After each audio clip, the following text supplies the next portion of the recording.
সমস্যাকে কখনো সমস্যা মনে করা যাবে না, তার কারণ সমস্যা কোনো সমস্যাই নয়। আর যদি সমস্যা না থাকে তাহলে সেটাই সবচেয়ে বড় সমস্যা।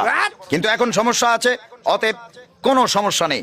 তার কারণ হলো সমস্যার মাধ্যমেই সমস্যাকে সমস্যার মধ্যে ফেলে দিতে হবে।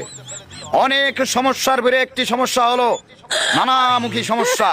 কিন্তু কোন রকম সমস্যায় যদি সমস্যা করতে না পারে তাহলে তো কোনো সমস্যাই নেই। আবার যদি সমস্যা এসে সমস্যাকে আবার সমস্যা করে দেয় তাহলে এটা আরো একটি সমস্যা। সমস্যা নিয়ে কোন রকম কোনো সমস্যা মনে করবেন না। সকল সমস্যায় কোনো সমস্যাই নয়, আবার কোনো সমস্যাই নয়, এটি সবচেয়ে বড় সমস্যা। সবকিছুর মূলে সমস্যা থেকেই সমস্যা, সমস্যার ভিড়েই সমস্যা। সমস্যাকে সমস্যার মাধ্যমে সমস্যাকেই সমস্যা করে দিতে হবে। অতএব কোন রকম কোন সমস্যা নিয়ে আর কোনো সমস্যা নেই। সকল সমস্যা অলরেডি এখন সমস্যার মধ্যে পড়ে গিয়েছে। আপাতত সমস্যাকে সমস্যা করে দিয়ে আমি নিজেই একটা সমস্যা হয়ে গেছি, আর কোনো সমস্যা নেই।